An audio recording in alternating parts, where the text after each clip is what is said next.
I'm with William Denston Powell, former Welsh Liberal Democrat, AM, would have been an MS if he was still there now. William, let's just start with the coronavirus, COVID-19. You have fallen victim to the virus, haven't you? Yes, indeed, and it's great to speak to you after a little while. I was hospitalized on the 26th of March, having been ill for a week or so before then, and was admitted on the advice of my GP to Neville Hall Hospital, which is about half an hour from here, sort of outside Powys and outside the Mid and West Wales region, but our closest DGH. And then within about 2 hours or so, I was under a ventilator and in an induced coma, from which I emerged some 2 weeks later. I spent 3 weeks all told in ICU, but the first 2 were in this induced coma and in the with a real struggle to keep going, really. And I owe my survival and my life to the skill of the clinicians and the medics, the nurses, and the whole fantastic team within the Welsh NHS that kept me going for that period. And then after 3 weeks in ICU, I had a further 3 weeks in a dedicated COVID rehabilitation ward, which was incredibly important for my recovery and to get me back to strength. And I left there some 3 weeks ago now, so I've been at home receiving some support from my GP surgery and from occupational therapy from the health board, and that is ongoing. But I'm remarkably well, considering what could have been. But I'm also incredibly aware of the 38,000 plus, and obviously it's a lot more than that, people in our country and across the UK who have not been as fortunate as I have in coming out the other end with this terrible virus, and I'm conscious of that every day. The talk is really that once you go in with the symptoms, once you've contracted the virus and you're on a ventilator, there's basically goes down to a 50-50 chance of you coming out alive.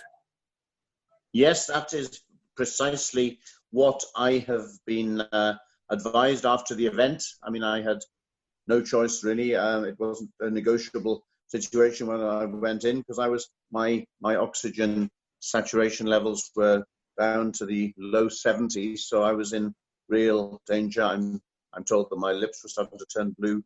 I'd been ill for a week or so before then and had been confined to bed, more or less, and thought I was coming out. But obviously I was going into a further stage of relapse back on Thursday, the 26th of March. And so, yes, you're absolutely right. That is roughly the stat that's been repeated to me by a number of people, and I think that's correct.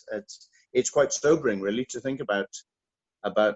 But it is an incredibly invasive and grueling process. But the skill that I referred to earlier in making the judgment calls as to which particular strategies to pursue with treatment is something that I shall always be grateful for, given the outcome which we have now.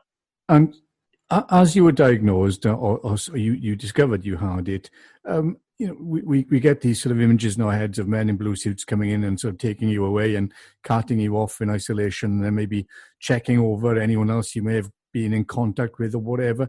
Can you just explain the system? Did any of that happen? I mean, is this what we're to expect now with the track and trace and the self-isolation and all these?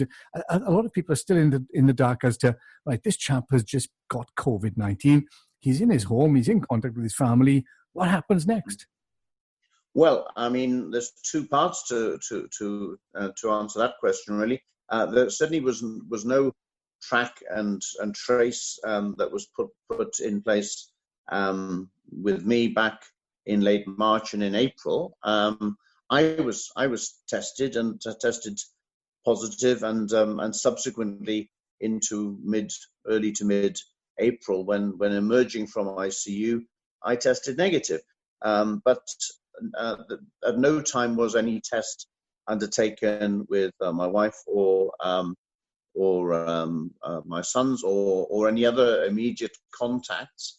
But there wasn't at that point. I think that was consistent with national policy. There wasn't an initiative for track and trace back in late March and in early April. Clearly, that is what is being launched. I think obviously in Wales, it's been launched on Monday.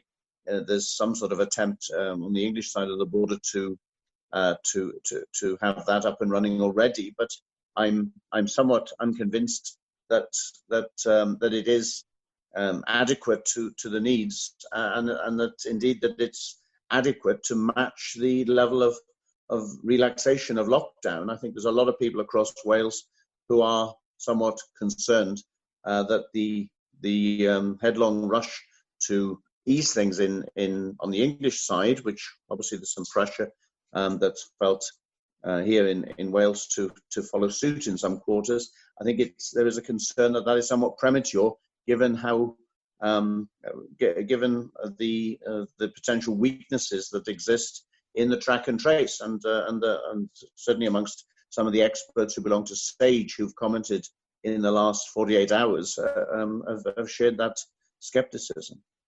There's been a lot of discussion and debate about the easing of restrictions and the way this has been handled, both internationally, nationally, locally, regionally. Looking at Powys, which has very low figures of cases of COVID-19, I did put it to the First Minister that perhaps they should be taking a more regional approach and looking at the R numbers for those regions and implementing those kind of lockdown rules and restrictions, whereby obviously, people from Powys would be free to travel within Powys because of the low numbers and the low R number, which is very different to the national level, different to the Welsh national level. Is that something that you would hold with, or as somebody who has this experience, you're probably the most qualified and experienced man at the moment in Wales to give any information on COVID-19, having had it, having been a teacher, having been pro-European, having been in the farming community. I mean, you tick all the boxes, William, to give us all the advice you can on what your views are. I think you're over anything a bit, Alan. No, I think you're perfectly placed to give advice to the Welsh government. Well, I mean, I'm very glad that I'm a resident of Wales, and that our government and no government has got any monopoly of wisdom, and I'm sure that every administration in the UK could be blameworthy of making some wrong calls along the way. But I'm very glad that we have had such a precautionary approach in recent times, both to the easing of lockdown as per the First Minister's statement a couple of days ago, or yesterday rather, and also issues around the cautious approach to the reopening of schools, which I'm supportive of. But I think there would be merit in a more localized approach, particularly looking at the R numbers. But we've also got to be cautious that we're following the correct data, because there's a serious discrepancy between the figures that we hear on a daily basis with the main television channels talking about 13 deaths across Powys. But my understanding is that the Office of National Statistics figures are closer to 85 deaths, and therefore we've got to make sure that we're comparing things on a correct basis, because I'm aware of certain individual care homes within the Powys area that have single-handedly lost a number that's probably not much less than the 13 that's quoted, think we need to make sure that we've got robust statistics and that everything's been taken account of, because there have been rather shifting sands across the UK in terms of the way the measures are taken. And I think the excess death figure is probably year on year is probably a helpful guide to what the actual figures are. As a Welsh Liberal, or former Welsh Liberal Democrat, you're still politically active, I guess. I'm very much still on board. I was president of our party until earlier this year, and still active as county councillor, and still seeking to be active at a wider level. Let's see what the future holds. But back to you. Sorry to interrupt. No, these sort of restrictions of freedom of movement and sort of would be kind of alien, really, almost to your political way of life, political viewpoints, wouldn't they? How do you balance that with being a Welsh Liberal Democrat and sort of going along with what some people are saying is kind of a governmental move to restrict us, to sort of practice and hone their skills almost. If you look at the conspiracy theories, I don't look at them that often, but if you do look at some of the stuff that's online, a lot of people are saying this has been sort of overdone a bit. And if we compare it to the flu or pneumonia or natural deaths, then really this isn't anywhere near as significant, other than the actual aggression of the virus itself.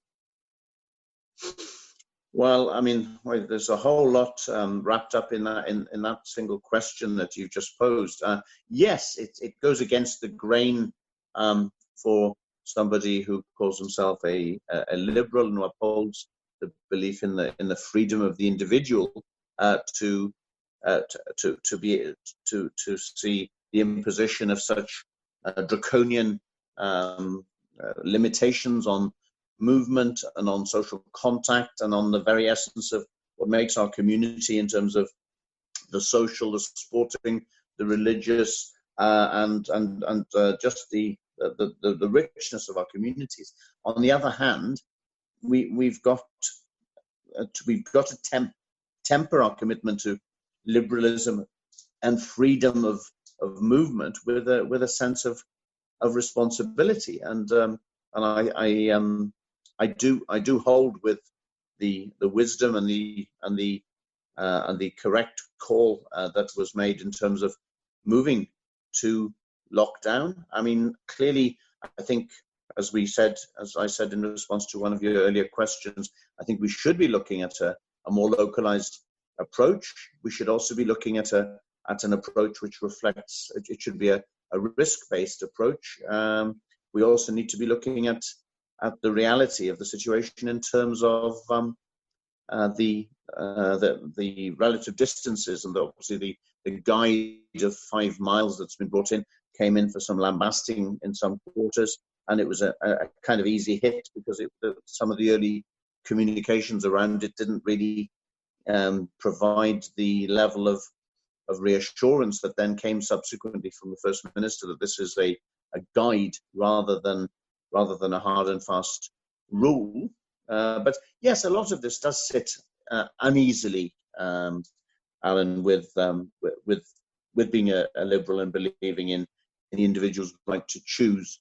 But I think we need to be cautious, looking at as ever, looking at the the output of some professional conspiracy theorists, because I think the reality of the suffering that we've seen across our communities, and particularly disproportionately those communities which are scarred by deprivation and by poverty and so on, and that is also, those communities have a right not to suffer disproportionately as they have been up to now, and they will be in the front line if we have a subsequent flare-up of this deadly virus.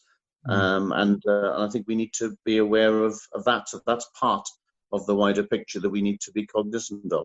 Were you surprised at the level of funding money that was thrown about and suddenly became available for many, many different areas, including education and health. Were you surprised at that level of funding that was found? Well, I think we probably you and I both remember the Theresa May response to the question about the magic money tree. Well, it has been it is quite phenomenal, the level of resource that's been made available by UK government and identified by Welsh government for these matters. Obviously, the single largest example of that is around the furlough scheme, and it is quite extraordinary to see a sort of fairly ideological right-wing conservative government engaging in initiating such a scheme. But I fear that as that is tapered and withdrawn in the second half of this year, we will face a level of economic crisis across the UK, which will probably be unmatched by anything that's been seen in this century or for the most part of the previous century. So I think it was correct. It was correct that the monies and financial support has been identified, but we need to be conscious that we are going to be going into very difficult times, and we need to avoid the errors that I think crept in terms of the post-2008 response of unbridled austerity. That clearly is not a route through. But I am fearful for what comes in the second half of this year and the first half of next. We've spoken before on education, specifically on homeschooling and the way that homeschoolers had been treated across Wales, and the calls by Badman and others, Leighton Andrews, to sort of clamp down on homeschooling. And all of a sudden, homeschooling has become acceptable. Money again was poured into that. Children were said to have laptops and all sorts of resources. Parents were told, don't try and be a teacher, take it easy, don't worry, just relax, do what's best for the child, and so on. Do you see, as I do, as a sort of a pro-homeschooler really, some of the hypocrisy in what's been happening within educational circles? And are you concerned now for education in general in Wales? Well, my overall view of the way in which the situation has been handled by my I have to declare an interest here, by my party colleague Kirsty Williams, the education minister. I've been considerably sort of impressed. I think a lot of other people have by her intuitive understanding of parents' dilemmas and of the challenges that are faced by parents the length and breadth of Wales. And I think she is conscious more acutely than I am of the differences that apply between those people who are able to dedicate the time and the energy and the commitment to homeschooling on the one hand, and the high proportion of pupils who probably, almost definitely by surveys that I've heard, are not able to receive that same level of support, whether it be because of absence of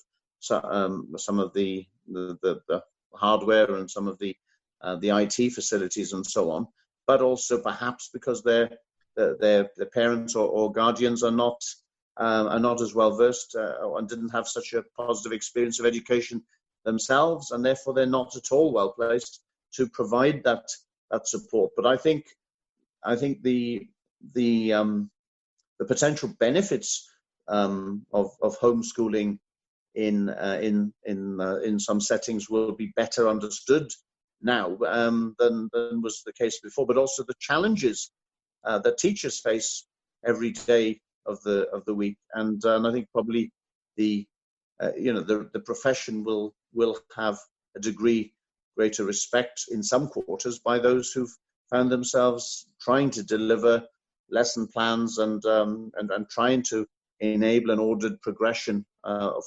learning for their for the children in their care. Given that this may continue for quite some time, even after the easing of restrictions, there are still concerns about children, about them returning to school and how they are able to function properly. What kind of advice, would you be offering? What kind of strategies would you like to see being put in place in readiness for children returning to schools? Well, I mean, I think the safety of pupils and staff is absolutely paramount, and that's why I'm relieved that we've had a more cautious approach across Wales than the 1st of June commitment that was made on the English side of the border.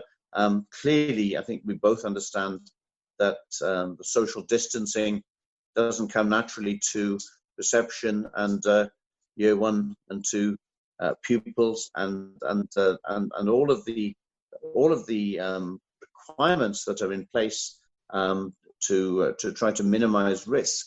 So we need to we need as well, parents. I mean, my children are older now, and the youngest is in year 12, so is in a different place. But we need to be supportive of colleagues in school settings who are trying to implement, are trying to have a phased return, or will in due time have a phased return, and be understanding. And that is going to be difficult when people are under pressure for childcare matters, and when there's greater pressure on people to return to their workplaces, and particularly at a time when they're not in a position to take advantage of support from grandparents and other community members who would perhaps earlier have played a part in childcare, which isn't going to be the case, at least in the short to medium term, for reasons we understand only too well. So I think it's having a degree of understanding and a degree of flexibility. But I realize that that's a very big ask at a time when everybody is many people are at the end of their tether in terms of the lockdown and its impacts on them and on their lives. Some of the political parties have been carping from the sidelines, been very highly critical of the Welsh government, saying that they're not really listening to anything from their input. You know yourself now, the Senedd isn't sitting in reality. It's virtual meetings that they're having. And a lot of politicians very critical of that process, again, saying, look, we might as well be talking to ourselves here. They're just not listening. They're not taking the advice. You're in Powys, there's a very rural area, farming community, and so on. Again, what would you like to, how do you envisage things working in the Assembly, given that they may be going back at some point? What would you like to see the political approach being, given that we've had all these oppositions for so long? Do you think Wales now would benefit from this general coming together we've seen politically, whereby we set all these political differences aside and get on with a job of getting Wales back on its feet economically, educationally, health-wise, mental health, and all of these kind of things? Isn't it time to have some kind of one-party Welsh government and forget all the politics? Well, I mean, that certainly in the days and weeks after my leaving ICU, and as I gradually pieced together the reality of the situation, and in the time since, I've been pretty intolerant of the sort of point scoring that I've seen, and of the opportunism that has come about, particularly things like the sort of the issues that surrounded the health minister with the portion of chips on the bench issue and so on, and some of the matters that arisen, I've just found very frustrating, because they are distractions, But I think we are in a time of real real crisis, and there is a need to set aside and to leave our guns at the door in terms of partisan concerns to the highest degree possible. I was a little bit disappointed, although I completely empathise with the concerns, for example, around the needs of rural areas and the need for flexibility. It was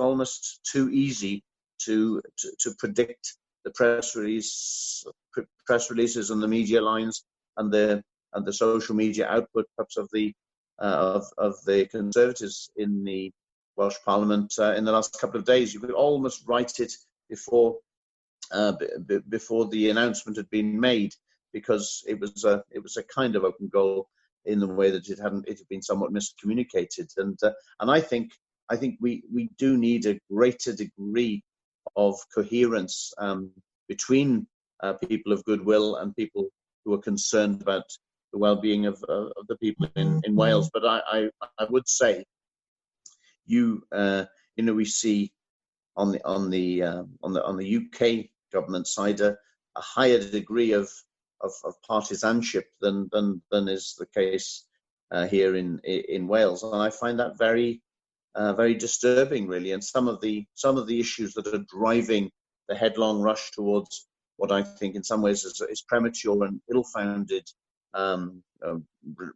release of lockdown isn't the result of discussions across party and drawing the best advice. It appears to me to be informed by a significant level of concern for partisan interests, maybe in some cases the concerns expressed by donors and by people whose best interests don't accord with those of the wider spectrum of the population. And I think we are in a time of national crisis, and I do believe in the need for a cross-party constructive approach and a reduction in the levels of bickering and easy hits.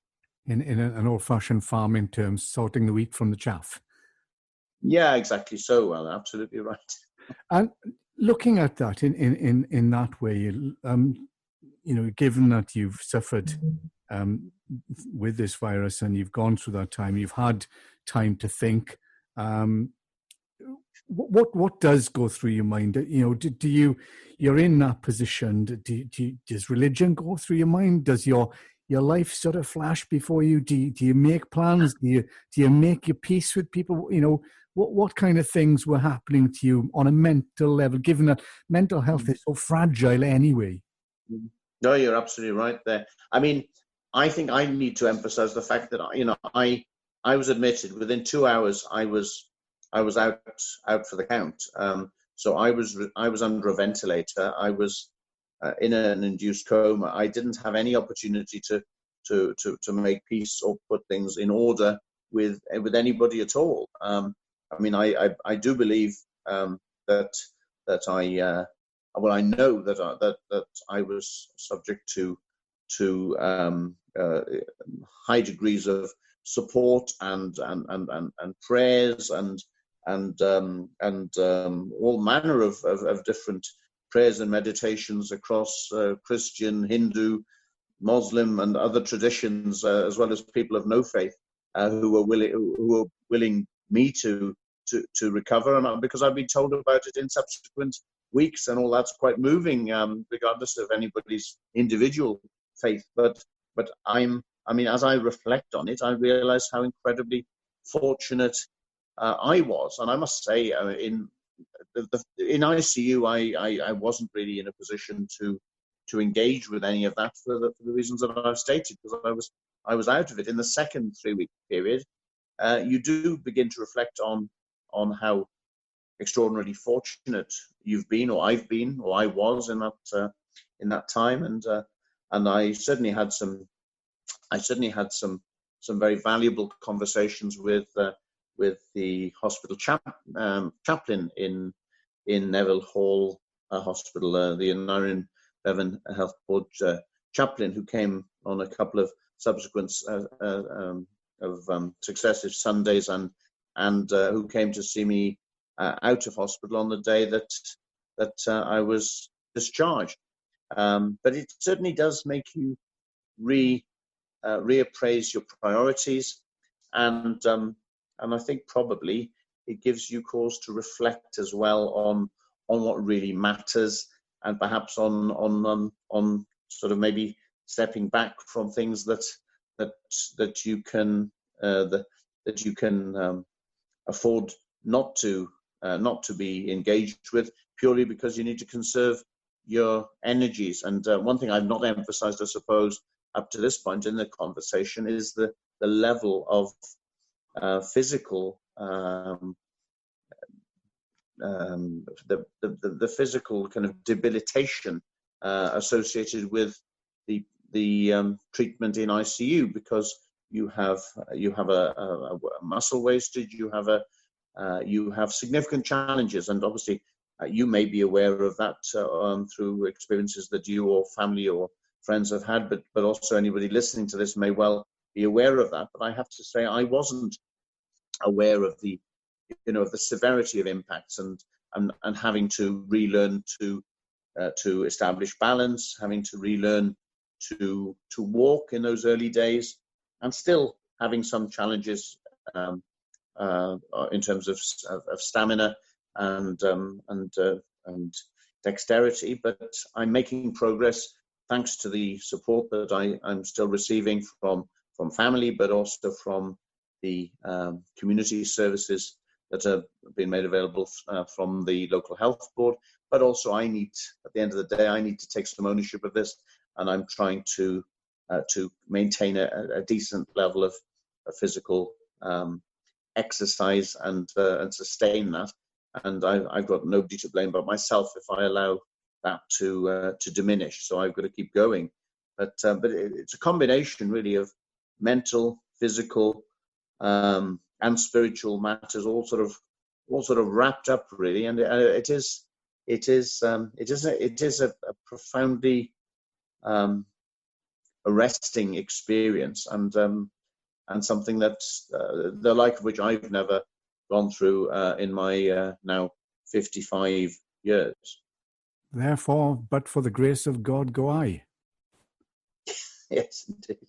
And you alluded to that in the 30-odd thousand you said, and people maybe are calling for now a national day whereby we commemorate this, almost like the Holocaust or something else.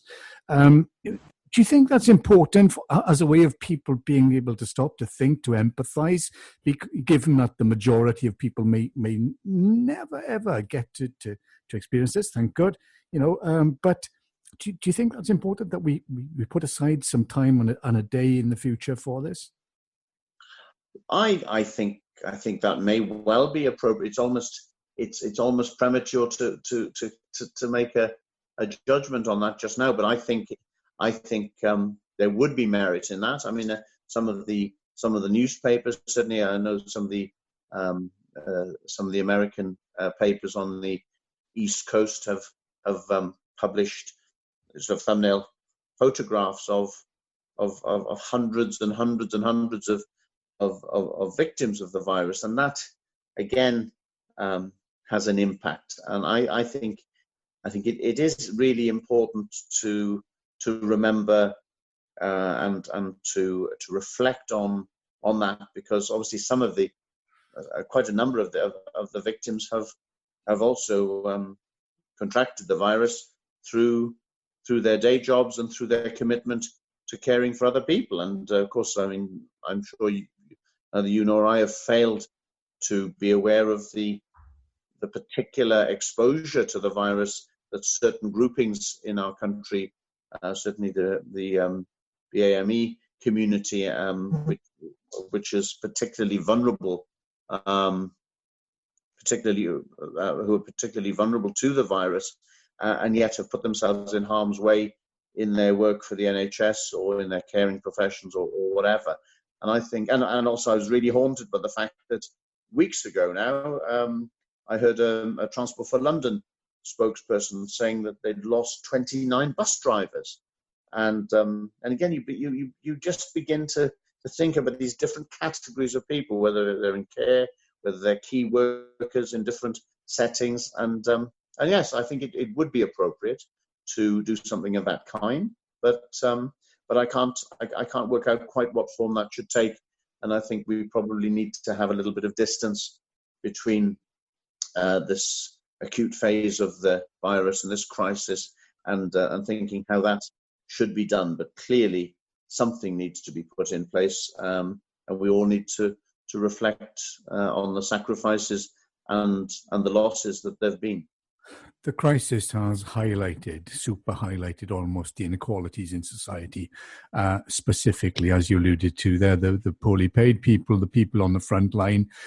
Is it your hope? Is it almost your will, really, that going forward, that all that we've learned from this will manifest in some levelling of society, some more equality, whereby those we know and we've described as in the media as the fat cats, the CEOs, the big buck earners, sort of take a reality check here.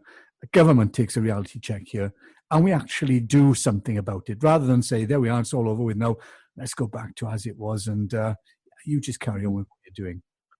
I think you've hit the nail on the head there, Alan, because people talk about returning to normal. Well, we can't allow there to be just a lapsing back into the previous way of thinking, and this really has highlighted the stark differences. I mean, where you alluded to Powys earlier, and obviously in terms of the regions that are represented in the Welsh Parliament, Mid and West Wales is by far the least impacted in terms of the statistics of the cases, and in terms of death, and there is some correlation there between the occurrence of the virus and the socioeconomic conditions that apply in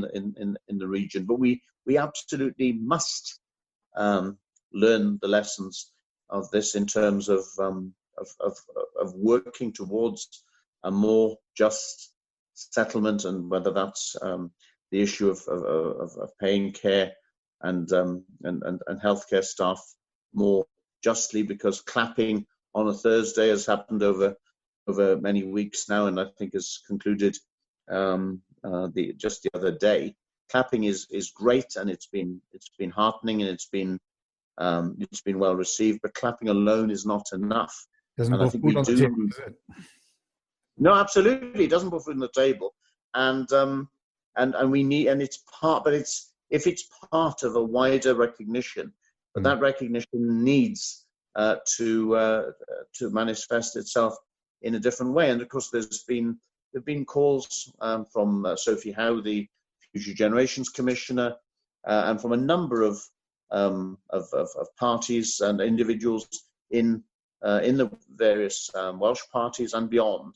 There's been a call for consideration and trialling of a universal basic income, and I think that may well have merit. I know it's complex, and I know its resourcing would be difficult, but I think we need to give some serious thought to whether or not that is a way forward, and I think it needs to be considered seriously, because there are basic needs that are currently going to be very, very difficult to meet. And I referred earlier to my fears about the kind of economic depression that could be set to follow the withdrawal of the furlough and the other support schemes.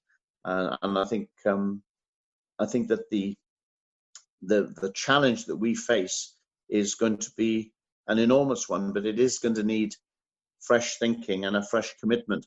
And I think that's also tied in with what you were referring to earlier of a greater meeting of minds of people of goodwill, rather than sort of narrow partisan interest, because you're never going to deliver the kind of change that's required if you're constantly preoccupied by your individual vote share and by the tight demands of the electoral cycle, which because the elections come around so frequently that it makes it very difficult to make tough but necessary decisions.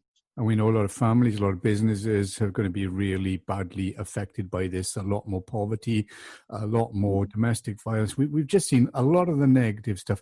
Would you like to see, going forward again, this kind of meeting to a certain extent? Will you be campaigning? Will you be helping or advising or sort of sending missives to Kirsty Williams and others within the government to say, look, what we need to do here is not sort of go and say, okay, it's all over. This has cost us an absolute arm and a leg. We're now going to have to rake that back somehow and so forth. So therefore, we're going to have to sort of raise the council tax. And all of a sudden, again, those people who've come out of this the hardest hit are having to struggle against all the odds again, whereas there is a potential here, there is a turning point here, there's a pivotal point here where government, local authorities could say, do you know what, maybe we are top heavy on people here at the top. Maybe we can take, looking across the board across Wales as politicians, take a cut in the wage, do things differently, stay at home a bit more and do work in a different way in order to save that money and avoid penalising, the poorest.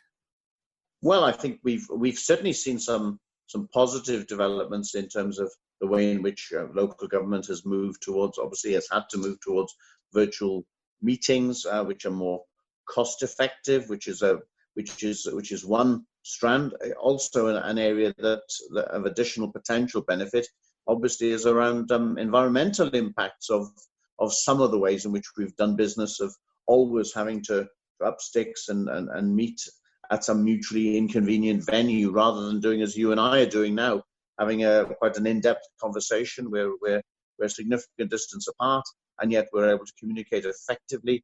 I think we do need to have fresh thinking in that respect. And also, one of the great things that I'm quite optimistic about is that the way in which Welsh government is seeking to take forward the track and trace is going to recognise the contribution that local government has got to play, because local government, local councils, through environmental health and other functions that have been stripped back through expenditure cuts over time, they've got a very important role to play in delivering an effective track and trace, and we need to be alert to that, and I think that's really important, and it could be in the middle distance that we could have a greater role and a greater devolution of power down to town and community councils, because that's the level at which people really engage with their communities and really know what's going on. I think that's important, but that's got to be matched by a thinning out at the top level, as you said. And I think we may need to have rationalisation there, and perhaps also a more mature and grown-up approach to the potential need for reform of local government, which has been a political football since years before we ever met, and it keeps on rolling down the road without a whole lot of action. So I think we need to take stock and consider, as I said earlier in a different context, what really matters and what's essential and what's just a nice to have, or rather something that we're just used to and just keep on running with it, rather than thinking about how things may need to change in the future. Goes back to a very liberal attitude again, which is giving the power back to the people, taking the power decision making back to the region, to the local level. And a lot of people have been championing that. William, it's been a pleasure speaking to you, and I wish you all the best. I'm so glad that you've pulled through, and I would love to see you back in politics. It's always a pleasure. Well, I'm very grateful for your encouragement, and I'll take that on board. It's been really good to speak again and catch up, Alan, on a range of matters, and I hope we can continue to do so. I mean, it's a curious thing that it's coming within an inch of your life and getting caught up with this terrible virus that's been the sort of the impetus to re-engage across Wales with friends in the local and regional media. But I think that's one of the positives I can take from this. The opportunity now that I sense a real urgency to give something back, and so I might take your advice on board. I look forward to it. Thanks very much for speaking to me. Diolch yn fawr i chi gyd. No, croeso cynnes. Okay.